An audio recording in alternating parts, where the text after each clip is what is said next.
কিন্তু স্যার সমস্যা তো অন্য জায়গায়। আসলে আমার ফ্রেন্ডরা বলে আমার গাওয়া গান থেকে নাকি কাকের ডাক অনেক সুন্দর। তাই নাকি? স্যার, আমার ফ্রেন্ডরা বলে। আচ্ছা যাই হোক, কাকের ডাকটাই শোনাও। আচ্ছা, কিন্তু স্যার কোন গান গাইবো? বুহুম বুম, তোমার যেটা ইচ্ছে সেটা শোনাও। আমার ইচ্ছা? আচ্ছা ঠিক আছে, তাহলে শুরু করা যাক। করো। ওকে। আমি জুয়াহান একটা মায়া, বুড়া জামার কাছে বাবা আমায় দিছে বিয়া। আমি জুয়াহান একটা মায়া, বুড়া জামার কাছে বাবা আমায় দিছে বিয়া।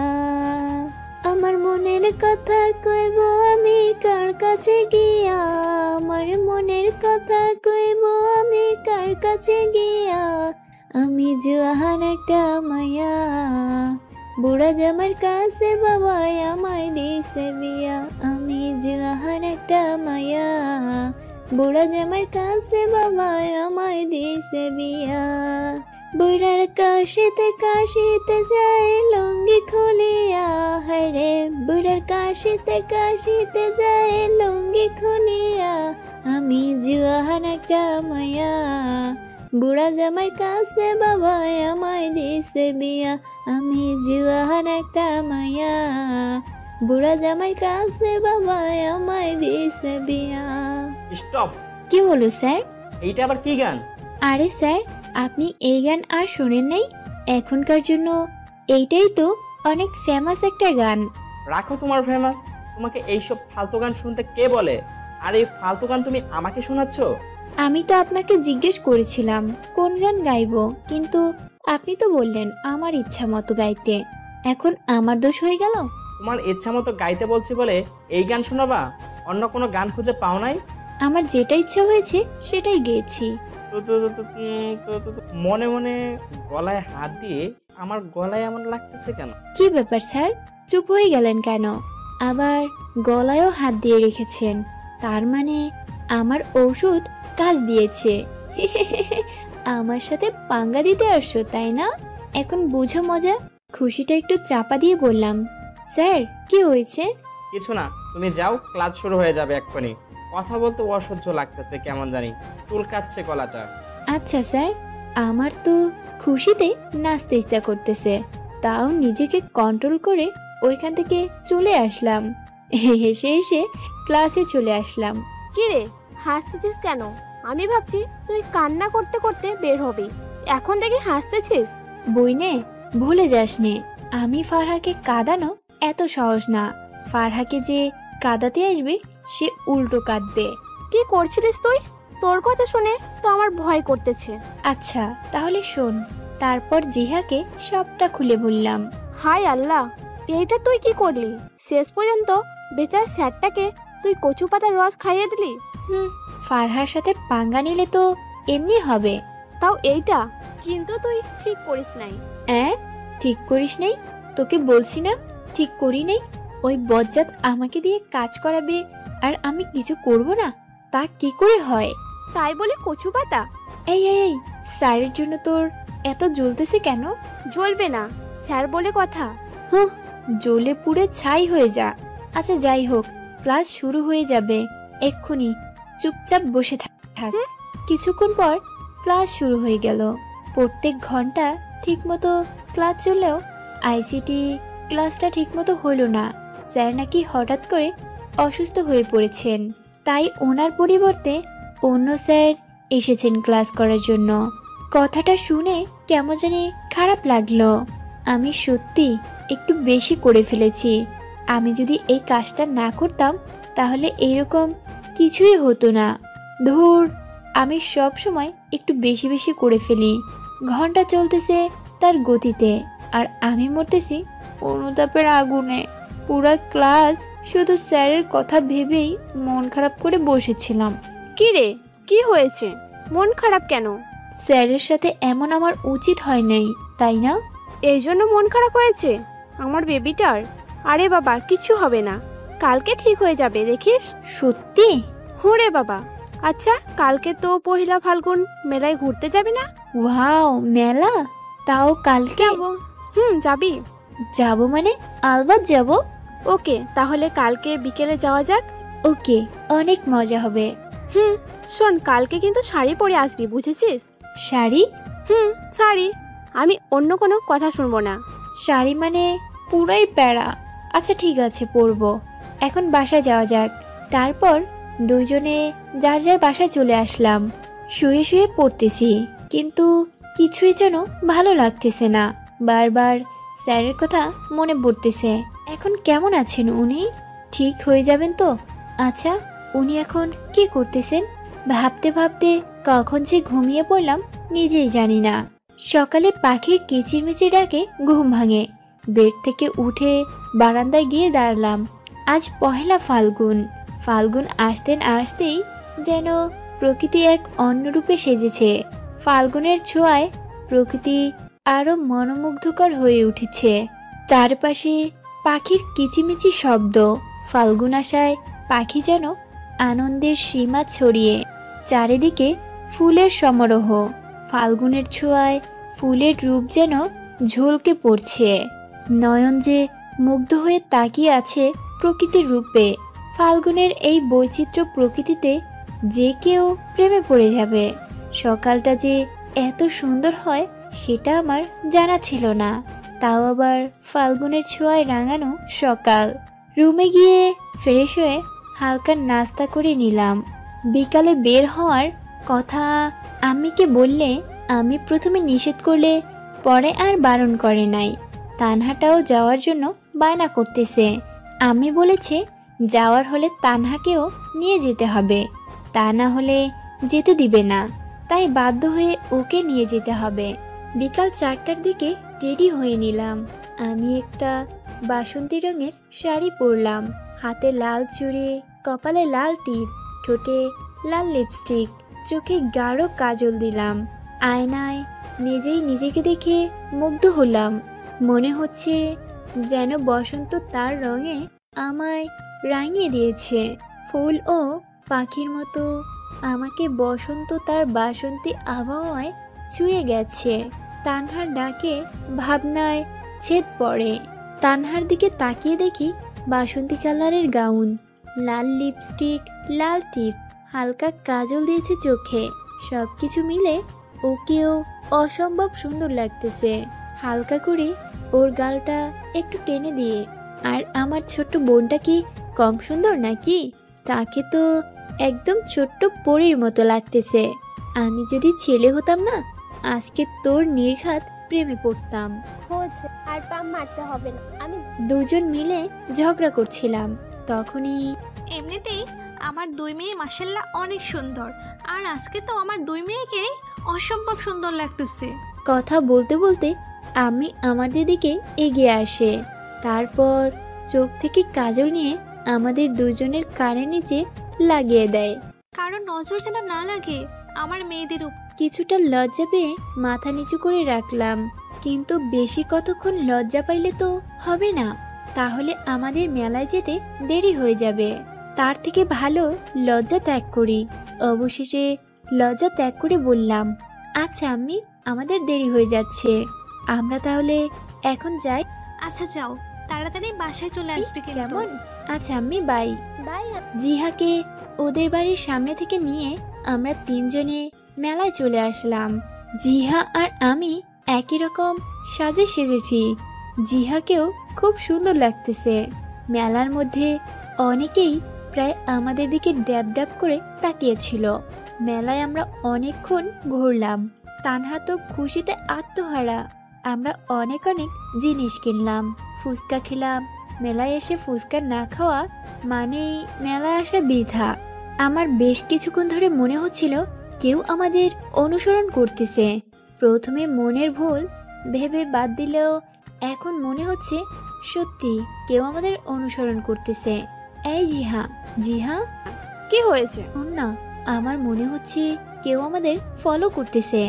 আমি একটা জানিস বুঝি না, চাচু আর আন্টি তোকে এখনো বাসায় রেখেছে কেন? মানে? তোকে তো আরো আগেই মেন্টাল হাসপাতালে পাঠানো দরকার ছিল।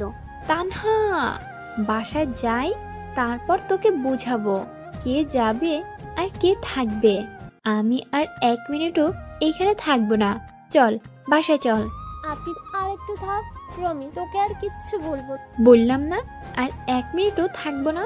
এই মাত্র তো আসলাম, আর একটু পরে যাই। তোরা থাক, আমি যাচ্ছি গা বলে হাঁটা শুরু করলাম। দূর, আমার আগে বোঝা উচিত ছিল কোনো এলিয়েনের সাথে ঘুরতে যেতে নেই। তারপর 3 জনে মিলে একটা গাড়ি করে বাসায় চলে আসলাম। জিহা আর তানহা দুজনেই সারা রাস্তা মুখ বেচার মতো করে রাখছিল। আসলে আমার সেইখানে খুব ভয় করছিল, মনে হচ্ছে কেউ আমাদের ফলো করছে। তাই তো বাহানা খুঁজে মেলা থেকে চলে আসলাম। বাসায় এসে ফ্রেশ হয়ে শুয়ে আছি, শরীরটা অনেক দুর্বল লাগতেছে। শুয়ে শুয়ে মোবাইল টিপতেছি, এমন সময় মোবাইলের স্ক্রিনে চোখ পড়তে আমার চোখ কপালে উঠে গেল। আজকে 13 ফেব্রুয়ারি, তার মানে কালকে ভ্যালেন্টাইন ডে। আর আমি তো জান্নাতদের চ্যালেঞ্জ করছিলাম 14 ফেব্রুয়ারি আমি ওই ছেলেকে মানে রাহাত স্যারকে প্রপোজ করব। যদি অ্যাকসেপ্ট না করে তো আমি আর ওনার সামনে যাব না। মনের ভিতর একটা ভয় করতেছে। ইস, কেন যে তখন এই কথাটা বলতে গেলাম। রাগের মাথায় আমি কি যে বলি না বলি নিজেই জানি না। ওই যে কথায় আছে না, রেগে গেলে তো হেরে গেলে। মাথার ভিতর একরাশ চিন্তা নিয়ে শুয়ে আছি। কালকে কি হবে? স্যার কি আমার রিজেক্ট করে দিবে? ওনার প্রতি যে আমার ভালো লাগা, ভালোবাসা, চিন্তা, আবেগ সব মিথ্যা হয়ে যাবে। জানি না কাল কি হবে। সত্যি আমার অনেক ভয় করতেছে। যাই হোক, কালকেরটা কালকে দেখা যাবে। এখন ঘুমাই। সকালে ঘুম থেকে উঠে নাস্তা সেরে ক্লাসের জন্য বের হলাম। প্রত্যেক দিনের মতো আজও জিহা আর আমি একসাথে রিক্সা উঠলাম। ফারহা, তোর কি মনে আছে জান্নাতদের কি বলেছিলিস? সামনের দিকে তাকিয়ে কথা বলছিলাম। জিহার কথা শুনে ওর দিকে তাকালাম। মনে আছে। তার মানে তো সত্যি সত্যি স্যারকে আজকে সবার সামনে প্রপোজ করবি? দেখ, স্যারকে কিন্তু এই পর্যন্ত অনেক মেয়ে প্রপোজ করেছে, কিন্তু সবাইকে রিজেক্ট করেছে। কিন্তু সবাইটা অন্য ব্যাপার, কারণ ওরা তো তোর মতো সবার সামনে করে নাই। তুই তো সবার সামনে প্রপোজ করবি, ভেবে দেখ। জিহার কথাই যেন আমার বুকের ভিতর মোচড় দিয়ে উঠছে। না জানি আজ কি হবে। আসলেই তো, স্যার যদি আমার সবার সামনে অপমান করে তখন তখন কি করব আমি? আজকে যদি উনি আমার রিজেক্ট করে তাহলে আমি জীবনে কখন ওনার সামনে যাব না। কোন মুখেই বা যাব? চক্ষু লজ্জা বলেও তো একটা কথা আছে, তাই না? চুপ করে রইলাম। ক্লাসে ঢোকার সাথে সাথে জান্নাত, তানিয়া, তাসমিম, ফাহমিদা আরও অনেকে সবাই মিলে আমায় ঘিরে ধরলো। মনে হচ্ছে ওদের অনেক দিনের অপেক্ষার অবসান ঘটছে। এই ফারহা, কে বলেছিলি মনে আছে? চ্যালেঞ্জ করছিলাম বাবু, মনে আছে? আজকে কিন্তু তোর প্রপোজ করার কথা ছিল ওই ছেলেটাকে। কখন করবা বেপি? সবার এত প্রশ্ন শুনে মেজাজটাই খারাপ হয়ে গেল, সাথে ভয়ও বেড়ে গেল। সময় হলে দেখতে পাবি। আমি যখন বলেছি তো করবই। মাইন্ডেড। এখন সবাই সর সামনে থেকে, ক্লাসে যাব। তারপর সবাই একসাথে বলল আচ্ছা। ক্লাসে বসে আছি, মনের ভিতর ভয় যেন কুড়ে কুড়ে খাচ্ছে। কি হবে আজ? আচ্ছা, স্যার যদি আমার সবার সামনে অপমান করে, আমার আব্বু আম্মিকে ডেকে এনে অপমান করে, তখন তখন কি করব আমি? কি করা উচিত আমার? ওই রকম যদি কিছু করে তাহলে আমি সহ্য করতে পারবো না। কি রে ফারহা, কি এত ভাবনায় আছিস? না, কিছু না। বললেই হলো কিছু না। আচ্ছা, ওই বিষয়টা বাদ দিই, করতে হবে না তোকে প্রপোজ। আমি সবাইকে বলবো, তাও তুই এমন মন খারাপ করে থাকিস না। না রে, এখন এইটা করা ছাড়া আর কোনো উপায় নেই। পরে ওরা সবাই বলবে ফারহা লুজার। যা হবার হবে। আমি যখন চ্যালেঞ্জ নিয়েছি তো করেই দেখাবো। আর তাছাড়া আমি তো ওনাকে সত্যি সত্যি ভালোবাসি, তাই না? একদিক দিয়ে ভালোই হবে, ওনাকেও বলা হয়ে যাবে আমার চ্যালেঞ্জও, তাই না? তোকে বোঝানোই মুশকিল, যা ইচ্ছা কর, আমি কিছু বলবো না। ক্লাস শুরু হয়ে গেছে। এক এক করে ক্লাস শেষ হচ্ছে আর আমার ভয় বাড়তেছে। কি করব, কি হবে কিছুই জানি না। অবশেষে রাহাত স্যার ক্লাসে আসলেন। আমি তো রীতিমতো ভয়ে দোয়া দুরুদ পড়া শুরু করে দিয়েছি মনে মনে। না জানি আজকে আমার কপালে কি আছে। স্যার এসেই পড়ানো শুরু করে দিয়েছেন। আসার সময় রাস্তার পাশের দোকান থেকে কিছু ফুল কিনে নিয়েছি। স্যার পড়াচ্ছেন, আমি ভয়ে ভয়ে ফুলগুলো নিয়ে সামনে এগিয়ে গেলাম। হাত পিছনে রেখেছি যাতে স্যার ফুল দেখতে না পায়। একদম স্যারের সামনে চলে আসলাম। পড়া বাদ দিয়ে সবার নজর আমার দিকে। স্যার পড়া বাদ দিয়ে চামড়া দিয়ে তাকিয়ে বললেন, কি ব্যাপার পারহা, সিট থেকে উঠে আসলে কেন? কিছু বলবে? ভেবাচাকা খেয়ে। না মানে হ্যাঁ মানে।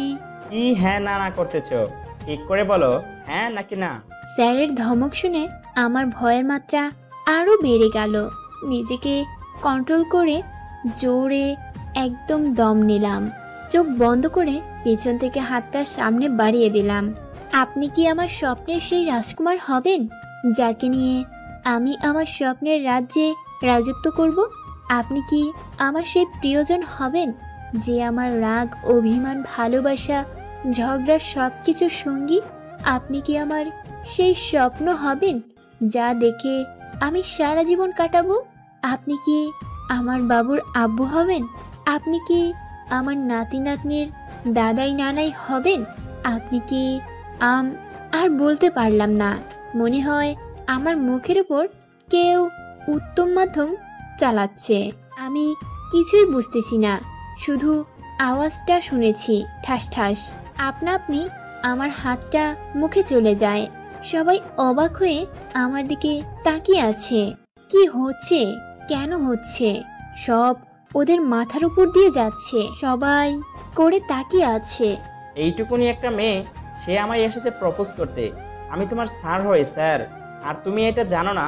স্যার বাবা সমতুল্য, আর সে কিনা তুমি আমাকে প্রপোজ করতেছো? লজ্জা করে নাই তোমার সবার সামনে এই কথাটা বলতে? আমি ছলো চোখে স্যারের দিকে তাকিয়ে আছি। আসলে তোমাদের মতো মেয়েরা কলেজে এসে পড়াশোনা করতে না, এইসব ফাজলামো করতে। এই তোমাদের মতো কিছু মেয়েদের জন্য সব মেয়েগুলা খারাপ হয়ে যায়। এইরকম মেয়েগুলাকে কলেজ থেকে বের করে দেওয়াই উচিত। তোমাদের মতো মেয়ের জন্যই কলেজের বদনাম হয়। আমি তোমার স্যার হই, বুঝেছো? তাই এইসব ফাজলামো যেন দ্বিতীয়বার না হয়। স্যার, আমার চোখ দিয়ে অনবরত পানি পড়তেছে। বারবার মুছতেছি, চোখে পানি যেন বেহায়া হয়ে গেছে। থামার নামই নিচ্ছে না। চুপ, একদম চুপ। যাও, ক্লাস থেকে বের হয়ে যাও। তোমার ক্লাস করতে হবে না। আমি আর 1 মিনিটও দেরি না করে দৌড়ে ক্লাস থেকে বের হয়ে গেলাম। কান্না করতে করতে বাসায় চলে এলাম। বাসায় ঢুকতেই ফারহা, কি হয়েছে? তোমার চোখ মুখের এই অবস্থা কেন? আমি কিছু না বলে আম্মিকে জাপটে জড়িয়ে ধরলাম। জোরে জোরে কান্না করতেছি। আম্মিও আমায় জড়িয়ে ধরলো। কি হয়েছে আমার মেয়েটার? আম্মি আমায় হালকা করে ধরে নিচ থেকে ছাড়িয়ে নিল। মুখে হাত দিয়ে আমি আম্মিকে কিছু না বলে কান্না করতে করতে রুমে এসে দরজা বন্ধ করে দিলাম। আমি অনেকবার ডাকার পরও খুলি নাই। রুমে শুয়ে শুয়ে কান্না করতেছি।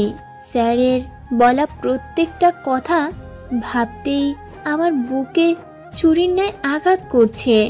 ভালোবাসার মানুষের বলা একটা অপমানকর কথা সহ্য করা কত কষ্ট, সেটা সত্যি বলার ভাষা রাখে না। তার মধ্যে সবার সামনে অপমান করাটা তো আরো কষ্টকর। স্যার সবার সামনে বললেন, আমার মতো মেয়েদের জন্য নাকি সব মেয়েদের বদনাম হয়। আমি কি এতটাই খারাপ, এতটাই ক্যারেক্টারলেস? আমি আর কখনোই স্যারের সামনে যাব না, কখনোই না। জানি না ওনাকে না দেখে থাকতে পারবো কিনা, জানি না ওনাকে ছাড়া আমার সময়গুলো কেমন হবে, কিন্তু আমি এটাই জানি কখনো ওনার সামনে যাব না। ওনার সামনে যাব না ভাবতেই বুকের ভিতর একরাশ কষ্ট ভর করতেছে। চোখের জলে যেন চারপাশ ঝাপসা হয়ে যাচ্ছে। ভালোবাসায় কষ্ট আছে, কিন্তু এতটা জানা ছিল না। যত যাই হোক, আমি স্যারের জীবন থেকে অনেক দূরে চলে যাব, অনেক দূরে। কখনো ওনার সামনে আমার এই মুখ নিয়ে দাঁড়াবো না ভাবতেই কান্নায় ভেঙে পড়লাম। কিন্তু আমায় ভেঙে পড়লে হবে না, একটা সিদ্ধান্ত নিতেই হবে। তাই চোখের পানি মুছে নিয়ে নিজেকে শক্ত করলাম। আমি আর আব্বুকে আমার রুমে ডেকে পাঠালাম। কিরে মা, কি হয়েছে? আমিও তো সেটাই বুঝতেছি না, কলেজ থেকে এসে কেমন অদ্ভুত আচরণ করতেছে। কি হয়েছে কিছুই বলছে না। কি হয়েছে ফারহা? তোমার চোখ মুখের এই অবস্থা কেন? কি হয়েছে আমার মাটার? কেউ কিছু বলেছে আমার মেয়েটাকে? তেমন কিছু না আব্বু, আসলে আব্বু তোমাদের আমার কিছু বলার ছিল। আমিও তো সেটাই বলতেছি, বলো না কি হয়েছে আমার মায়ের। বলো, কি বলবে? তোমরা তো এই শুক্রবার আমার এঙ্গেজমেন্ট ঠিক করেছো, কিন্তু আমি চাই এই শুক্রবার বিয়েটা হয়ে যাক। কি? মানে? তোমরা যদি ওদের বাড়িতেই আমার বিয়েটা দিতে চাও তো এই শুক্রবার বিয়ে দিতে হবে, নয়তো আমি এই বিয়ে করব না। কিন্তু তা কি করে সম্ভব? ওনারা বলেছেন তোমার পড়ালেখা শেষ হলে বিয়েটা হবে। এখন আমি ওনাদের কিভাবে কি বলবো? আমি এত কিছু জানি না। এখানে যদি বিয়ে দিতে হয় তো এই শুক্রবারেই হবে, আর না হয় আমি ওনাদের ছেলেকে বিয়ে করব না। ফারহা, এইটা কোন ধরনের ছেলেমানুষি হচ্ছে? এইটা একটা বিয়ে ছেলেমানুষি করার জিনিস না। মাত্র 4 দিনের মধ্যে কিভাবে এত কিছু করা সম্ভব? তার থেকেও বড় কথা, আমরা এই কথাটা ওনাদের কিভাবে বলবো? আমি তো বললাম, না হয় আমি এই বিয়ে করব না, আর হ্যাঁ, আমি আর কোনো কথাই শুনতে চাই না। এটাই আমার শেষ কথা। বিয়ে হলে এই শুক্রবার হবে, না হলে আমি কখনোই এই বিয়ে করব না। আচ্ছা, আমি ওনাদের সাথে কথা বলে দেখি কি করা যায়। আব্বু রফিক সাহেবকে কল দিলেন। মনে মনে বললাম, রাগের মাথায়, আব্বু আম্মি তোমাদের আমি কষ্ট দিচ্ছি। ছেলে মেয়েরাই যে এমনি মা বাবাকে শুধু কষ্ট দেয়, ওনাদের অনুভূতিগুলো বোঝার চেষ্টাও করি না, তাও ওনারা হাসি মুখে সব মেনে নেন। কিন্তু কি করব, আমার যে এছাড়ার কোনো উপায় নেই। 2 বার রিং হওয়ার পর কল পিক করেন উনি। আসসালামু আলাইকুম বিআই সাহেব। ওয়ালাইকুম আসসালাম। কেমন আছেন বিআই সাহেব? আলহামদুলিল্লাহ ভালো, আপনি? আলহামদুলিল্লাহ। বাসার সবাই কেমন আছে? সবাই অনেক ভালো আছে। বিয়ে শুরু হওয়ার আগেই বাড়ি মাথায় তুলছে সবাই মিলে। হা হা হা। ও, আসলে বিআই সাহেব, আমাদের একটা কথা ছিল। আরে বিআই বলেন না, কি কথা? যদি আপনাদের কোনো আপত্তি না থাকে, বিয়েটা পরে না হয়ে যদি এখন হয়ে যেত তাহলে ভালো হতো আর কি। একদম আমার মনের কথা বলছেন আপনি। আমিও এটাই চাচ্ছিলাম, কিন্তু আপনারা রাজি হবেন কিনা এই ভেবে বলি নাই। তাহলে এনগেজমেন্টের দিনে বিয়েটা হয়ে যাক। কথাটা মন্দ বলেন নাই। আচ্ছা, আমি সবার সাথে আলোচনা করে তারপর আপনাকে জানাচ্ছি। আচ্ছা ঠিক আছে। ওনাদের বলা এক একটা কথা শুনে আমার বুকের ভেতর তোলপাড় হয়ে যাচ্ছে। মনে হচ্ছে আমার জীবনটাই কেউ কেড়ে নিচ্ছে। আমি জানি না এরপর কি হবে, কি করব, আমি কিভাবে সামলাবো। পারবো তো সবটা সামলাতে? পারবো তো নিজেকে সামলাতে? মিনিট কয়েক পর রফিক সাহেব আবার কল দেন। ওনারা সবাই রাজি। আব্বু এই কথাটা শুনে অনেক খুশি হলেন। 2 দিন পর শুরু হয়ে গেছে বিয়ের সব আয়োজন, আর মাত্র কয়েকটা দিন বাকি। এত তাড়াতাড়ি সবকিছু সামলাতে হিমশিম খাচ্ছেন সবাই। সেদিন কলেজ থেকে চলে আসার পর জিহাও অনেকবার কল দিয়েছে, কিন্তু কল রিসিভ করি নাই। কথা বলতেই ইচ্ছা করছিল না। বাধ্য হয়েও আমাদের বাসায় আসে। এসে বিয়ের কথাটা শুনে আমাকে অনেক বোঝানোর চেষ্টা করে যাতে এত তাড়াতাড়ি এই সিদ্ধান্ত না নেই। ব্যর্থ হয়ে বিয়ের দাওয়াত নিয়ে যাওয়া ছাড়া আর কিছুই করতে পারিনি। অন্যদিকে রাহাত ফারহার সাথে খারাপ ব্যবহার করার পর থেকেই অনুতাপে ভুগতেছে। কলেজে গিয়ে ফারহাকে অনেক খুঁজে, কিন্তু ওর দেখা মেলে না। মিলবেই বা কি করে? ও তো কলেজে আসে না। মেয়েটা হয়তো খুব কষ্ট পেয়েছে। এইভাবে কষ্ট দেওয়া তার উচিত হয় নাই, কিন্তু একবার যে ক্ষমা চাইবে তার উপায়ও নেই। কলেজে তো আসে না, ক্ষমা চাইবে কি করে? ওর চঞ্চলতা, ঝগড়া, দুষ্টুমি সব যেন রাহাত স্যারের চোখের মাঝে ভাসতেছে। সব কিছুর থাকার মাঝেও রাহাত একটা শূন্যতা অনুভব করতেছে। এই শূন্যতা ওকে কুড়ে কুড়ে খাচ্ছে। একটু একটু করে দিন আগাচ্ছে, আর আমি যেন একটু একটু করে হারিয়ে যাচ্ছি। আজকাল রাহাত স্যারে খুব বেশি মিস করি। এর মাঝে অনেকবার জিয়ানের সাথে কথাও হয়েছে। মাঝে মাঝে রাতের স্বপ্নের মধ্যেও রাহাত স্যারের করা অপমানগুলো দেখতে পাই।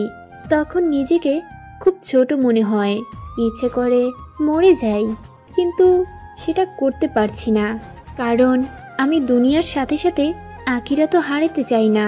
তাছাড়া মৃত্যু কখনো কোনো কিছুর সমাধান করতে পারে না। যখনই রাহাত স্যারের করা অপমানগুলো মনে আসে তখন নিজের প্রতি খুব রাগ হয়, নিজেকে নিজেই ঘৃণা করতে ইচ্ছা করে। এই কয়দিন নিজেকে পুরোপুরি বন্ধ করে রেখেছি রুমের মধ্যে। আমার এই মুখ যে দেখানোর কোনো সাহস যে আমার নেই, তাই বন্দি থাকাই ভালো। এইভাবে দিন যাচ্ছে, আস্তে আস্তে এগুচ্ছে বিয়ের তারিখ, আর ভেঙে যাচ্ছে আমার ভালোবাসা। আজকে আমার গায়ে হলুদ অনুষ্ঠান, সারা বাড়িতে মেহমান ভরপুর, সবার মধ্যে আনন্দের কোনো কমতি নেই। কিন্তু আমার কেন যেন মনে হচ্ছে আমার দুনিয়াটা একটু একটু থেমে যাচ্ছে। ভালোবাসা না পাওয়ার কষ্ট কতটুকু তা আজকে আমি বুঝতে পারছি। আমি জানি সবটা ভুলে যেতে পারবো কিনা, সবটা ভুলে নতুনভাবে শুরু করতে পারবো তো, কিন্তু আমি এইটুকু জানি আমাকে পারতেই হবে। কি রে আপু, তোর আবার কি হলো? সেই কখন থেকে ডেকে যাচ্ছি, তোর তো কোনো খবরই নেই। বল। আচ্ছা আপু, তুই কাকে নিয়ে এত ভাবনায় আছিস? নিশ্চয়ই ভাইয়াকে নিয়ে। চোখ লাল করে তানহার দিকে তাকালাম। এইভাবে তাকাচ্ছিস কেন? ঠিক তো বললাম, বাবা তোকে বোঝা বড়ই মুশকিল। প্রথমে তো বিয়ে করতে যাচ্ছিলি না, আর এখন বিয়ে করার জন্য উঠে পড়ে লেগেছিস। কি জন্য এসেছিস বলবি, নাকি থাপড়াইয়া দাঁত ফেলে দেব? ঢং। বলবি নাকি? আমি তোকে তৈরি করে দিতে বলেছি। তো তা না করে এত বকবক করছিস কেন? আজিব। তারপর তানহা আর আমার কয়েকটা কাজিন মিলে আমাকে সাজিয়ে দিচ্ছে, কিন্তু আমার ওইদিকে কোনো ভ্রুক্ষেপ নেই। আমি তো আমার ভাবনায় নিযুক্ত। ওয়াও ফারহা আপু, তোকে যে কি সুন্দর লাগতেছে না, পুরোই হলুদ পরি। হয়েছে তোদের কাজ, এখন এখান থেকে বের হতে পারিস। আমরা বের হব মানে? তোকে সাজিয়েছি কি জন্য? রুমে বসিয়ে রাখার জন্য? তোকেও যেতে হবে আমাদের সাথে। আচ্ছা তোমরা যাও, আমি আপুকে নিয়ে আসছি। তানহার কথায় ওরা চলে যায়। আপু চল। চলে আসছিলাম, তানহার কথায় পিছন ফিরলাম। আপু শোন। আবার কি? আপু তোকে খুব মিস করব। বিয়ের পর আর আমাদের বাড়িতে সেরকম আসবি না। কান্না করতেছে তানহা, নিজেকে আর ধরে রাখতে পারলাম না। তানহাকে গিয়ে জড়িয়ে ধরলাম। আমি ভুলে যাবি না তো? আপু প্লিজ, তুই সবসময় আসিস, আমি প্রমিস করতেছি। আর কখনো তোর সাথে ঝগড়া করব না, আর কখনো তোর ঘুমের আর ডিস্টার্ব করবো না। জানিস আমি সবসময় তোর সাথে ঝগড়া করতাম, কারণ আমি তোকে খুব ভালোবাসি। তোর সাথে ঝগড়া করতে আমার খুব ভালো লাগে। আমি তোকে খুব খুব ভালোবাসি। আমিও আমার পিচি বোনটাকে খুব ভালোবাসি। তানহার কথায় আমার চোখের পানি যেন বাঁধনহারা হয়ে গেছে। তানহাও খুব কান্না করতেছে। ওকে নিজে থেকে ছাড়িয়ে 2 হাত দিয়ে চোখের পানি মুছে দিলাম। দেখি, একদম কান্না করবি না। আমি কি আমার কলিজাকে বলতে পারি আমি সব সময় তোর কাছে আসব। আবার আচ্ছা চল নিচে যাই, সবাই অপেক্ষা করতেছে। তানহার চোখের জল মুছে দিয়ে ওকে নিয়ে নিচে চলে গেলাম। সবাই নানা রকম প্রোগ্রামের মাধ্যমে আনন্দ করতেছে। তানহা একবারের জন্য আমার পাশ থেকে সরে যায় নাই। জিহাও আসছে, কিন্তু তেমন কোনো উজ্জ্বলতা নেই ওর মাঝে। নীরব দর্শকের মতো সবকিছু দেখতেছে। এইভাবে কেটে গেল গায়ে হলুদের অনুষ্ঠান। নীল শাড়ি, নীল চুড়ি, নীল টিপ, লাল লিপস্টিক পরেছি। সবাই লাল বেনারসি পরে, কিন্তু জিয়ানের নাকি নীল রং খুব পছন্দ, তাই তো নীলপরি সেজে বসে আছি। আমারও অনেকগুলো ইচ্ছা ছিল বিয়ের সাজ নিয়ে, সেজেছিও, কিন্তু আমি তো অন্য কারো জন্য সাজতে চেয়েছিলাম। কেন তা হলো না? আসলে মানুষ যেটা চায় সেটা পায় না, আর যেটা পায় সেটা চায় না। জানালার ওইদিকে কিছু পড়ে যাওয়ার শব্দ শুনে আমার ধ্যান ভাঙে। জানালার দিকে তাকিয়ে দেখি তাতেই আমি পুরাই অবাক হয়ে গেছি। জানালার দিকে কিছু পড়ে যাওয়ার শব্দ শুনে তাকিয়ে দেখি জাহিদ ভাইয়া দাঁড়িয়ে আছে। জাহিদ ভাইয়াকে এইভাবে দেখে আমার শরীর কেমন জানি ভয়ে শিউরে উঠছে। তাও চাপা হাসি দিয়ে বললাম, আরে ভাইয়া আপনি দরজা দিয়ে না এসে এইভাবে জানালা দিয়ে আসলেন কেন? দরজা দিয়ে আসলেই তো পারতেন। জাহিদ ভাইয়া কথার উত্তর না দিয়ে এক পা করে আমার দিকে এগোচ্ছে। ওনার আগানো দেখে আমার ভয়ে কলিজের পানি সব শুকিয়ে যাচ্ছে। কি হলো ভাইয়া, চুপ করে আছেন কেন? কথা বলুন। আপনি এখানে এইভাবে কেন এসেছেন? কথা বলছেন না কেন ভাইয়া? জাহিদ ভাইয়া কিছু না বলে আমার একদম সামনেই আসতেছে। আমি পিছুতে দেওয়ালের সাথে এসে ঠেকলাম। উনি তাও আমার সামনে এগোচ্ছে। আগাতে একদম আমার সামনে এসে দাঁড়ালেন। তারপর আচমকা পকেট থেকে রুমাল বের করে আমার মুখটা চেপে ধরলেন। আমি অনেক ছাড়ানোর চেষ্টা আর চিৎকার দেওয়ার চেষ্টা করতেছি, কিন্তু কোনোভাবে কিছু করতে আমি সক্ষম হতে পারছি না। আমার অনেকটা দম বন্ধ হয়ে যাওয়ার উপক্রমে, তাও নিজেকে ছাড়ানোর চেষ্টা করতেছি, কিন্তু বেশিক্ষণ তাও আর করা সম্ভব হচ্ছে না। আমার শরীরের সবটুকু শক্তি আছে সব আস্তে আস্তে লোপ পাচ্ছে। মাথাটা কেমন জানি ঘুরাচ্ছে। তারপর আর কিছু মনে নেই। যখন জ্ঞান ফিরে আসে তখন নিজেকে একটা অন্ধকার রুমে আবিষ্কার করলাম। মাথাটা কেমন যেন ধরে আছে।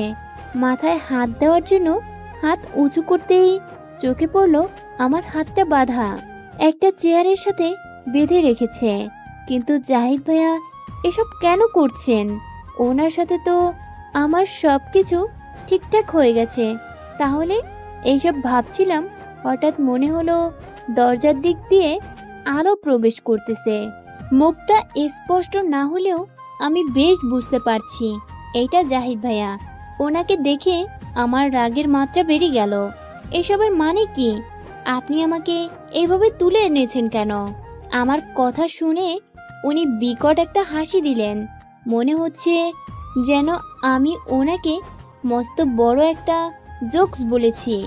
ওনার এইরকম হাসি দেখে আমি অনেক ভয় পেয়ে যাই, সাথে অনেকও রাগও হচ্ছে। কি ব্যাপার, কথার উত্তর না দিয়ে এইরকম পাগলের মতো হাসতেছেন কেন? এইবার ওনার হাসি উদাও হয়ে মুখের রাগ স্পষ্ট ফুটে উঠেছে। তারপর আমার সামনে এসে চুলের মুঠি চেপে ধরেন। তাই আহ করে উঠলাম। তোর এত বড় সাহস, তুই আমাকে পাগল বললি? অবশ্য তোর সাহসটা বরাবরই একটু বেশি, এই জন্যই তোকে আমার এত ভালো লাগে। কিন্তু একটা কথা কি জানিস, বেশি সাহসী হওয়া ভালো না। এই যে দেখ, তোর সাহস বেশি, তাই তুই আমাকে সবার সামনে অপমান করলি, থাপ্পড় মারলি, তোর আশিককে দিয়ে আমার মায়ের খাওয়ালি। এখন এই সাহসটাই তোর জীবনের কাল হলো। আপনি এগুলো কি বলছেন? এইটা নিয়ে তো আমাদের সব মিটমাট হয়ে গিয়েছিল, তারপরও এমন কেন করছেন? মিটমাট? এইটা তো একটা সাজানো নাটক ছিল। ভেবেছিলাম সুস্থ হয়ে তারপর তোকে উচিত শিক্ষা দিব, তার জন্য তোর সাথে আগে বন্ধুত্ব করেছি। কিন্তু মাঝখান থেকে তুই এই বিয়েটা করে আমার সব প্ল্যান নষ্ট করে দিচ্ছিলি। কিন্তু আমি কি তা হতে দিতে পারি? তাই তোকে তুলে নিয়ে এলাম। প্রত্যেকবার বেঁচে যাস, কিন্তু এইবার আমার হাত থেকে বাঁচতে পারবি না। কেউ তোকে বাঁচাতে আসবে না, কারণ সবাই ভাবতেছে তুই বিয়ের আসর থেকে তোর বয়ফ্রেন্ডের সাথে পালিয়েছিস। এতক্ষণে হয়তো তোর বাবা মা তোকে ঘৃণা করা শুরু করে দিয়েছে। জাহিদ ভাইয়ের কথা শুনে আমার যেন পায়ের নিচ থেকে মাটি সরে গেল। সত্যি কি আমার বাবা মা আমায় ভুল বুঝবে? কিন্তু ওনাদেরও দোষ কি? এটা তো ভাবারই কথা। বরপক্ষ হয়তো আমার বাবা মাকে অনেক অপমান করতেছে। আমার আব্বু এসব সহ্য করবেন কিভাবে? দু চোখ দিয়ে পানি পড়তেছে। কি ব্যাপার, বিলাপ করতেছিস কেন? এখনো তো কিছুই করি নেই, তার মধ্যে এত বিলাপ? পরের জন্য কিছু রাখ। এইবার শুধু দেখ, আমি তোর এমন অবস্থা করব না যে তুই সারা জীবন আমার পায়ের কাছে ঘোরাঘুরি করবি। সারা জীবন তোকে আমি আমার কৃতদাসী করে রাখবো। জিহাদ ঠিকই বলেছিল, তুই কখনো শুধরানোর না। আমারই ভুল হয়েছে জিহার কথা না শুনে তোকে বিশ্বাস করে। কথায় আছে না, কুকুরের লেজ সারা জীবন সুরঙ্গের মধ্যে থাকলে কখনো সোজা হয় না। তুইও ঠিক তেমন, যাই হয়ে যাক কখনো শুধরাবি না। কিন্তু তুই আর বলতে পারলাম না, জোরে একটা থাপ্পড় মেরে দিল। এত জোরে মেরেছে যে ঠোঁট কেটে গিয়ে রক্ত পড়ছে। আমার কথা শুনে জাহিদ ভাইয়া হিংস্র জানোয়ারে পরিণত হয়েছে। তুই এখনো বড় বড় কথা বলছিস? আর কি বললি আমি কুকুর? তো দেখ আজকে এই কুকুর তোকে কি করে। অন্যদিকে বর চলে এসেছে বিয়ের কাজ শুরু করার জন্য। ফারহাকে নিয়ে আসলে ফারহার রুমে না দেখে সবার মাথায় যেন বাজ পড়ল। এই কথাটা সবার মাঝে আস্তে আস্তে ছড়িয়ে পড়ল। সবার মুখে একটাই কথা, ফারহা পালিয়েছে। আজকে দুদিন ধরে যাকে নিয়ে সবার কোনো আনন্দ সীমা ছিল না, এখন তাকে নিয়ে বাজে বাজে কথা বললে কেউ একবারও ভাবছে না। এটাই মানুষের নীতি। ফারহা পালিয়েছে এই কথাটা বরের কানেও যায়। বরটা আর কেউ না, রাহাত ছিল। রাহাত আর জিয়া মিলে এসব প্ল্যান করেছে।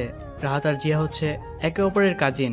রাহাত সেদিন ফারহাকে এইভাবে অপমান করতো না যদি না জানতো সে ফারহার বন্ধুর সাথে বাজি ধরে তার ভালোবাসার প্রকাশ করতেছে। রাহাত চাইলেও ফারহার থেকে ক্ষমা চেয়ে নিতে পারত, কিন্তু সেটা করেনি, কারণ ও হয়তো ফোনে জিয়ান আর রাহাতের কণ্ঠ বুঝে যেত। রাহাত তো চেয়েছিল ফারহাকে সারপ্রাইজ দিতে। জিয়া আর রাহাত যেন নিজের কানকেও বিশ্বাস করতে পারছে না যে ফারহা পালিয়েছে। রাহাত বিয়ের আসর থেকে দৌড়ে ফারহার রুমে গেল।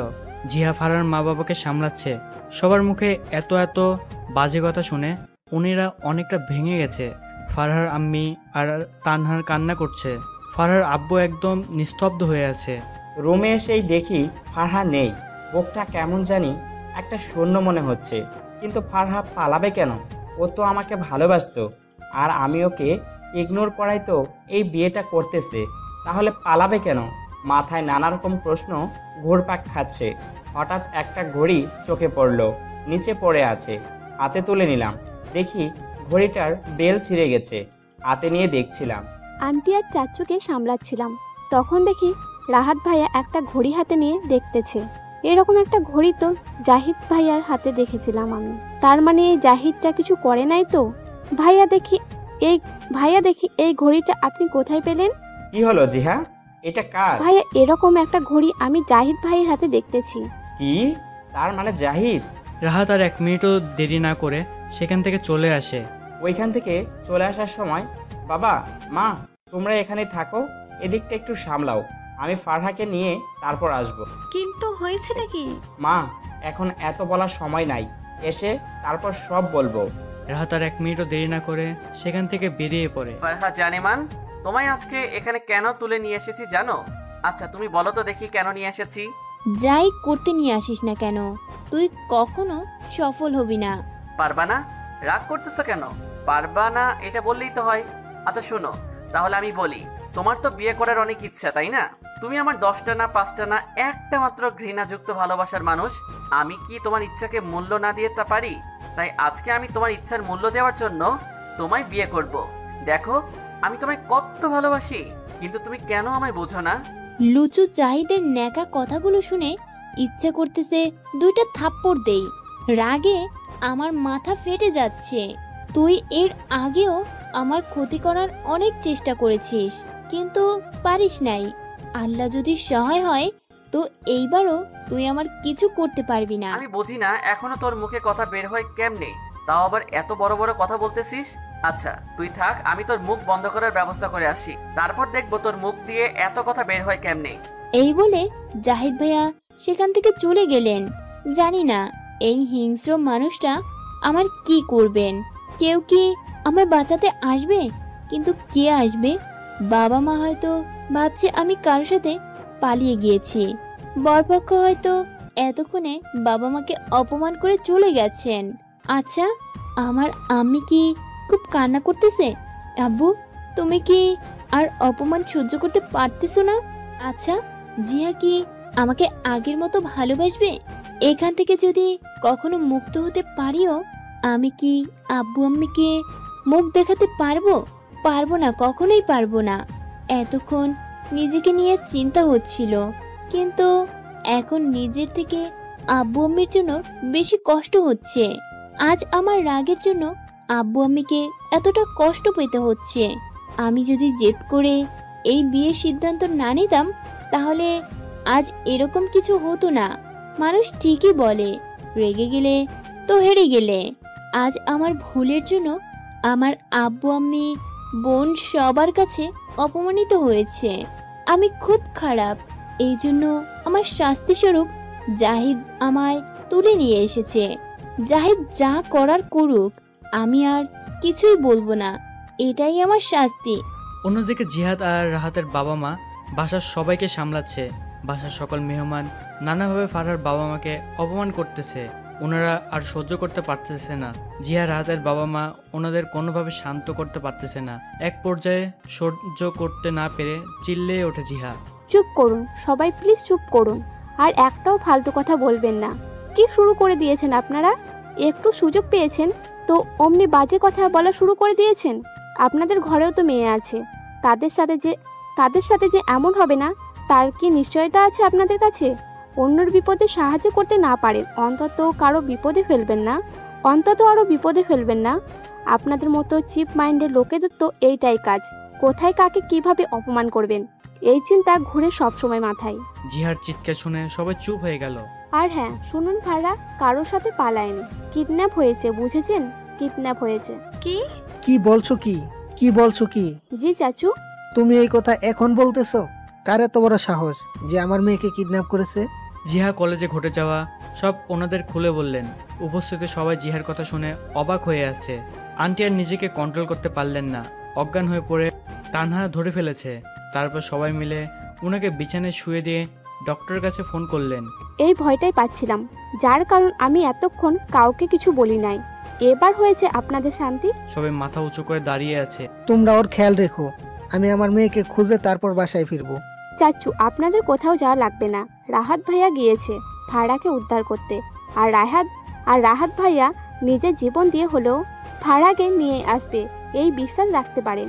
কিভাবে কি করব ভেবে পাচ্ছি না। জাহিদের বন্ধুদের কল করে জিজ্ঞেস করে দেখি কিছু জানা যায় কিনা। জাহিদের কয়েকটা বন্ধু কল করে ওর বিষয় জিজ্ঞাসা করতেই জানতে পারে জাহিদের একটা ফার্ম হাউস আছে, সেখানে জাহিদ অবসর সময় কাটায়। ওর বন্ধুদের থেকে ওই ফার্ম হাউসের ঠিকানা নিল। যাদের সাথে কথা বলেছে সবার থেকে ঠিকানা নিয়েছে, কারণ হয়তো এদের মধ্যে কেউ ওর সাথে যুক্ত হয়ে ভুল ঠিকানাও দিতে পারে। কিন্তু না, সবাই একই দিয়েছে। রাহাত আর দেরি না করে গন্তব্যস্থানে যাওয়ার জন্য গাড়ি নিয়ে বের হয়ে যায়। খুব কষ্ট হচ্ছে নিজের কাছের মানুষগুলোর কাছে অপরাধী হয়ে। যাকে ভালোবাসলাম সেও আমার ভালোবাসাটা বুঝলো না, উল্টো সবার সামনে অপমান করতে দুইবার ভাবে নাই। খুব কষ্ট হচ্ছে আমার, খুব। কেউ রইলো না, আমার কেউ না। খুব চিৎকার করে কান্না করতে ইচ্ছে করতেছে, কিন্তু তাও পারছি না, কারণ জাহিদ আমার মুখটা বেঁধে দিয়েছে। বেশ কিছুক্ষণ পর জাহিদ কতগুলো কাগজ নিয়ে রুমে আসলো। আমি নিস্তব্ধ হয়ে বসে আছি। উনি ছো মেরে আমার মুখের বাঁধন খুলে দিলেন, তারপর আমার সামনে পেপারসগুলো রাখলেন। এইগুলাতে সাইন করে দাও। কি হলো, কি বলেছি আমি? কথা কানে যায় না? মাথা খারাপ করবি না বলে দিচ্ছি, তখন কিন্তু বিয়ে না করে অন্য কিছু করব। চুপ করে আছিস কেন? সাইন করতে বলছি। হাত বাঁধা শান্ত গলায় উত্তর দিলাম। ও আচ্ছা, এই ব্যাপার। জানো আগে বলবা না? তুমি তাহলে সবটা মেনে নিচ্ছ? খুব ভালো, এই জন্যই আমি তোমায় এত ভালোবাসি। তুমি তাড়াতাড়ি বোঝো না, কিন্তু যখন বোঝো তখন একদম শান্তভাবে বোঝো। এইটা কত বড় গুণ জানো? যাই হোক, আমি সাইন করে দিয়েছি, শুধু তুমি করার বাকি। জাহিদ ভাইয়া আমার বাঁধনগুলো খুলতেছে আর কথা বলতেছে। হয়ে গেছে, এবার কাজ শুরু করে দাও। হাতটা খুব কাঁপছে, কলম ধরার শক্তিও নেই। নিজেকে শক্ত করলাম, সব ভাবনা বাদ দিয়ে নিজের শাস্তির জন্য প্রস্তুত হলাম। যখনই সাইন করতে যাব তখনই মনে হলো খুব জোরে কিছু একটা পড়ে গেছে। মাথা উঁচু করে তাকিয়ে দেখি জাহিদ ভাইয়া জানালার ওই দিকে পড়ে আছেন, মাথা দিয়ে রক্ত বের হচ্ছে। কিন্তু উনি তো আমার সামনেই ছিলেন, ওখানে গেলেন কি করে? আর পড়লেনই বা কি করে? উড়ে গেলেন নাকি? সামনে তাকিয়ে দেখি রাহাত স্যার। ওনাকে দেখে যেন আমার বিস্ময়ের শেষ নেই। উনি আমার দিকে একবার তাকিয়ে জাহিদ ভাইয়ার সামনে গেলেন, ওনার কলার ধরে দাঁড় করিয়ে।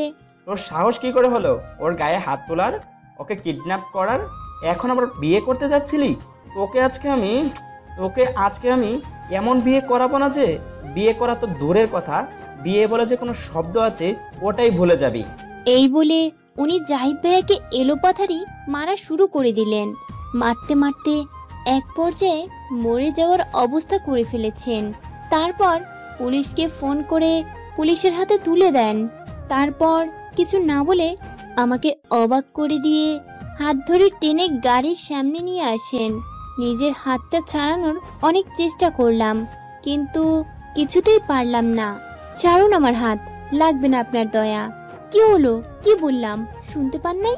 ছাড়ুন আমার হাত, আমি একাই চলে যেতে পারবো। উনি আমাকে আবারও অবাক করে দিয়ে এক ঝটকায় কোলে তুলে নিলেন। তারপর গাড়িতে বসিয়ে দিয়ে নিজেও বসে গেলেন এবং গাড়ি স্টার্ট করলেন। দেখুন, আমাকে নামিয়ে দেন বলছি, না হলে কিন্তু আমি চলন্ত গাড়ি থেকে লাফ দেব। তো দাও। আল্লাহ! আর কিছু না বলে চুপ করে বসে রইলাম। তারপর আমার বাসার সামনে নামিয়ে দিলেন। যাও, উপরে যাও। আজকে নিজের বাসায় আসতে নিজেরই ভয় করতেছে। মনে হচ্ছে যেন জমের বাসায় আসতেছি। ভয়ে ভয়ে বাড়ির ভিতরে ঢুকতেছি, না জানি কপালে কি আছে। আমি বাসায় ঢুকতেই সবাই যেন ঈদের চাঁদ দেখেছেন ওরকম ভাবে লাফাচ্ছেন। আব্বু আমার জড়িয়ে ধরে কান্না করতেছেন, আমিও কান্না শুরু করে দিলাম। আমি ভাবলাম কি আর হলো কি, মানুষের ভাবনা সবসময় ঠিক হয় না।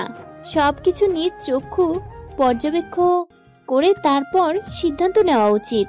আব্বুকে জড়িয়ে ধরে কান্না করতে করতে বললাম, আব্বু বিশ্বাস করো, আমি চাই নাই সবার সামনে তোমাদের এইভাবে অপমান করতে। আমি কারোর সাথে পালাই নাই বাবা, বিশ্বাস করো। আমার একটা কাজ পড়ে গিয়েছিল, তাই বাধ্য হয়ে যেতে হয়েছে। বিশ্বাস করো, আমি তোমাদের কষ্ট দিতে চাই নাই। আমাকে ক্ষমা করে দাও আব্বু। কাজ, বাবা মাকে মিথ্যা বলতে শিখছিস তাই না? খুব বড় হয়ে গেছিস তাই না, যার কারণে বাবা মার থেকে কথা আড়াল করতেছিস। এত বড় কথা আমাদের থেকে লুকিয়ে গেলি। মানে বাবা, সত্যি আমার কাজ হয়েছে, থাক, আর মিথ্যা বলতে হবে না। যে আমাদের সব বলেছে, আমরা কি তোর পর নাকি যে এই কথাগুলো বললি না? না আব্বু, তেমন কিছুই না। তোমরা শুধু শুধু চিন্তা করবা তাই কিছু বলি নাই। আচ্ছা বাদ দাও না আব্বু। আপু, তুই ঠিক আছিস তো? তোর কিছু হয় নাই তো আপু?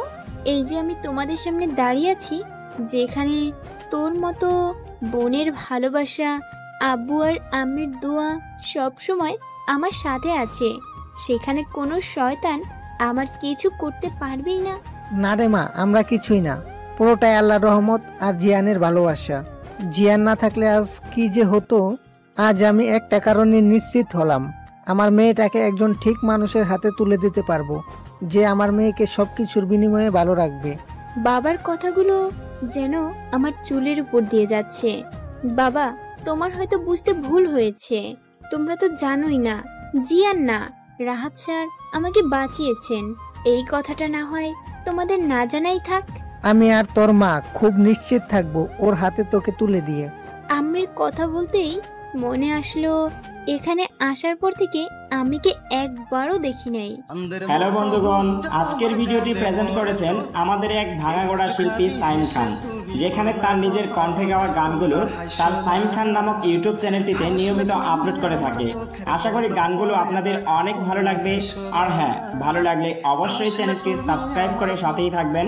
চ্যানেলটি সাবস্ক্রাইব করার জন্য এই ভিডিওর ডিসক্রিপশন বক্সে লিংক দেওয়া আছে, অথবা স্ক্রিনের উপর যে আই বাটনটি দেখতে পাচ্ছেন এই আই বাটনে ক্লিক করে এক্ষুনি চ্যানেলটি ভিজিট করে আসতে পারেন। ধন্যবাদ সবাইকে।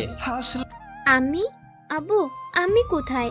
আসার পর একবারও আমার কাছে আসলো না। আব্বু চুপ করে আছো কেন? কিরে তানহা, বল আমি কোথায়? ফারা শোন, আমি বলতেছি। বল জিহা, আমার আমি কোথায়? আসলে আন্টি তো কিডন্যাপিং এর কথা শুনে একটু অসুস্থ হয়ে গেলেন। আমি অসুস্থ? চিন্তা করিস না, আন্টি একদম ঠিক আছেন। দুর্বল হওয়ার কারণে ডক্টর ইনজেকশন দিয়ে গেছেন ওনাকে, একটু ঘুমালে ঠিক হয়ে যাবে। আম্মির কথা শুনে খুব কান্না পাচ্ছে। আজ আব্বু আম্মি আমার জন্য কতটা সহ্য করলেন, আজ নিজের কাছে নিজেই অপরাধী হয়ে গেলাম। নিজেকে কখনো ক্ষমা করতে পারবো না আমি। হঠাৎ কেউ একজন আমার চোখের পানি মুছে দিলেন। তাকিয়ে আমি পুরাই অবাক, ইনি তো জিয়ানের আম্মু। আন্টি আপনি? আপনারা জান নাই? মেয়ের বিপদের কথা শুনে কি কোনো বাবা মা বাসায় গিয়ে আরামে থাকতে পারে? আন্টির কথা শুনে মাথা নিচু করে দাঁড়িয়ে আছি। আমরা চলে গেলে তোদের বিয়ে দিবে কে? বিয়ে? বিয়ে, তোমার আর জিয়ানের বিয়ে। আমি অবাক হয়ে ওনাদের দিকে তাকিয়ে আছি। তাও কি শেষ রক্ষা হলো না? বিয়ে কি হয়ে যাবে? অনেক বাধা বিপত্তি তোমরা ফিরে এসেছো, তোমাদের তো বিয়ে হওয়ারই কথা। আজকে বিয়ে হবে আমার মেয়ের আর জিয়ানের সাথে, যে যে আমার মেয়ের জন্য একদম পারফেক্ট। সারা দুনিয়া খুঁজে এমন ছেলে পাবো না আমার মেয়ের জন্য। জিনহা, তান্না, তোমরা ভাড়াকে নিয়ে যাও, আবার নতুন করে তৈরি করে দাও। জিহা আর তানহা ফারহাকে নিয়ে রুমে চলে আসলো সাজানোর জন্য। অন্যদিকে রাহাত কোনোভাবেই নিজের রাগ কমাতে পারছে না। জাহিদকে এইভাবে মেরেও ওর রাগ কমে নাই। রাগ করে এক কোণে বসে আছে। কিছুক্ষণ পর ওদের বিয়ে হয়ে গেল। বিদায়ের সময় ফারহা অনেক কান্না করেছে। বাবা, জিহা আর তানহা জড়িয়ে ধরে। প্রত্যেকটা মেয়ের এই দিনটা নিয়ে যেমন অনেক স্বপ্ন থাকে, ঠিক তেমনি লুকোনো কষ্ট ও ভয় থাকে। থাকবেই না কেন? আজকে থেকে নিজের আপন মানুষগুলোকে ছেড়ে যাওয়ার কষ্ট, নতুন ঘর, নতুন মানুষ, সবকিছুই নতুন। পারবে তো সবকিছুর সাথে মানিয়ে নিতে? এই ভয়টা সব মেয়ের মনেই থাকে। তার মধ্যে ফারহা আরো বেশি কষ্ট হচ্ছে, কারণ তার বিদায় বেলা মাকে দেখতে পারে নাই। নিজের ভালোবাসার মানুষটার থেকে আজকে অনেক দূরে সরে গেছে। চাইলেও আর কখনো ফিরে যেতে পারবে না তার কাছে। সবার থেকে বিদায় নিয়ে গাড়িতে বসলাম। সারা রাস্তা কান্না করতে করতে আসলাম। সবার জন্য খুব কষ্ট হচ্ছিল, বিশেষ করে আম্মির জন্য। এত কান্না করতেছি, কিন্তু এই জিয়ান রামছাগলটা কিছুই বলছে না। বাসায় পৌঁছানোর পর সবাই মিলে নানা রকম আনুষঙ্গিকতার মাধ্যমে সব কাজ শেষ করেন। এখন রাত 12টা বাজে। একটা রুমে বসে আছি, যাকে বলে বাসর ঘর। নানা রকমের ফুল দিয়ে সাজানো। সবার এই রাত নিয়ে অনেক স্বপ্ন থাকে, আমারও ছিল, কিন্তু সেটা অন্য একজনের জন্য। আমার সমস্ত ভাবনা জুড়ে শুধু ইনিই ছিলেন। পারবো তো সব ভাবনা ভুলে যেতে? ছি ছি, আমি এইসব কি ভাবছি? আমি এখন অন্য একজনের বউ। এখন এসব ভাবাও আমার জন্য পাপ। একজনের বউ হয়ে অন্যজনের কথা ভাবা যে কতখানি পাপ। কিন্তু আমি কি করব? ভুলতে যে পারছি না। আমার সময় চাই। আমার সময় চাই। সময় পারবে আমাকে সব ভুলিয়ে দিতে। জানি এত সহজ নয়, তাও আস্তে আস্তে সময়ের সাথে বদলে যায়। আমিও হয়তো ভুলতে পারবো। আজকে জিয়ান থেকে আমি সব চেয়ে নিব, যাতে আমি নিজেকে প্রস্তুত করতে পারি। এসব ভাবছিলাম, কারো আসার শব্দ শুনে বুকের ভিতরটা একটা মোচড় দিয়ে উঠল। একটু নড়ে চড়ে বসলাম। দরজা খুলে যে ভিতরে ঢুকলো তাকে দেখার জন্য মুখ তুলে আমি হা হয়ে আছি। জোরে চিৎকার দিয়ে বললাম, আঙ্কেল আপনি? ফারহা কথা শুনে জিজ্ঞাসু দৃষ্টিতে তাকিয়ে আছে রাহাত। রাহাত বিষয়টা বুঝে ওঠার জন্য চারপাশ তাকিয়ে দেখছে কেউ আছে কিনা। না, কেউ তো নেই। তাহলে কি ব্যাপার? আপনি আমার কথা উত্তর না দিয়ে এভাবে চোরের মতো এদিক ওদিক উকি দিচ্ছেন কেন? আঙ্কেলকে? কেন আপনি? এখানে আপনি ছাড়া আর কেউ আছে নাকি? ওয়ার্ডি? ভুল বললাম নাকি? আপনি নিজেই তো বলেছিলেন যে আপনি আমার বাবার মতো। বাবার মতো, কিন্তু বাবা তো নয়। তার মানে আঙ্কেল। তোমাকে তো আমি... আমাকে কি করবেন আপনি? ভুলে যাবেন না, এইটা আমার শ্বশুর বাড়ি। বাই দ্য ওয়ে, আপনি এখানে কি করছেন? লিসেন, এটা আমার বাড়ি। এই বলে রাহাত ওয়াশরুমে চলে গেল। মানে কি? এইটা যদি রাহাত স্যারের বাড়ি হয়, তাহলে আমার শ্বশুর বাড়ি কোথায় গেল? আর উনি এই রুমের ওয়াশরুমে গেলেন কেন? আর জিনিয়াটাই বা গেল কোথায়? এই ছেলে তো দেখি আস্ত একটা হাদারাম। এতক্ষণ হয়ে গেল এখনো আসছে না কেন? আর এদিকে তার রুমে অন্য কেউ ঢুকে বসে আছে। অসহ্য। ফারহা কথাগুলো ভাবছে আর রুমের মধ্যে পায়চারি করতেছে। কিছুক্ষণ পর রাহাত বের হলো। ফারহা কিছু বলার আগে ধুপ করে খাটের মধ্যে শুয়ে পড়ে। এইটা দেখে ফারহার চোখ কপালে উঠে গেল। কি হচ্ছেটা কি? আপনি এখানে শুয়েছেন কেন? কি হলো? চুপ করে আছেন কেন? উঠুন বলতেছি, উঠুন। এইটা কোন ধরনের অসভ্যতামি? সেটাই তো, এটা কোন ধরনের অসভ্যতামি তোমার? এত রাতে চেঁচামেচি করছো কেন? নতুন বউ এইভাবে চেঁচাচ্ছে, এটা মানুষ শুনলে কি বলবে? আমার অসভ্যতামি মানে? চেঁচাবো না তো কি করব? আপনি এই রুমে শুয়েছেন কেন? আজব, আমার রুমে আমি থাকবো না তো কে থাকবে? আজব, আমার রুমে আমি থাকবো না তো কে থাকবে? আপনার রুম মানে? এইটা আমার স্বামীর ঘর। আচ্ছা, আমার স্বামী কোথায়? আপনি ওর সাথে কিছু করেন নাই তো? বাসর ঘরে নিজের বউ আরও একটা স্বামী খুঁজতেছে। আল্লাহ, নেহাত আমি ভালো ছেলে দেখে কিছু বলতেছি না, অন্য কেউ বলে এতক্ষণে তোমার কানের নিচে দুটো মারতো। স্বামী মানে আপনার? আমার সাথেই তোমার বিয়ে হয়েছে, মানে আমি তোমার স্বামী। কিন্তু আমি তো আপনাকে বিয়ে করি নাই, আমি তো জিয়ানকে বিয়ে করেছি। জিয়ানও আমি, রাহাতও আমি। বাসার সবাই আমাকে জিয়ান বলে ডাকে, বুঝেছো? ওর কথা শুনে আমার চোখ বড় বড় হয়ে গেছে, মাথায় হাজারো প্রশ্ন ঘুরপাক খাচ্ছে। অবাক দৃষ্টিতে তাকিয়ে আছি ওনার দিকে। এত অবাক হওয়ার কিছু নেই, মায়ের পছন্দ তাই বিয়ে করতে রাজি হয়েছি। ভেবেছিলাম কিছুদিন যাওয়ার পর বলবো বিয়ে করব না, কিন্তু তুমি তো তা হতেই দিলে না। তোমায় এই শুক্রবারই বিয়ে করতেই হবে। নিজের হাতে নিজের জীবনটা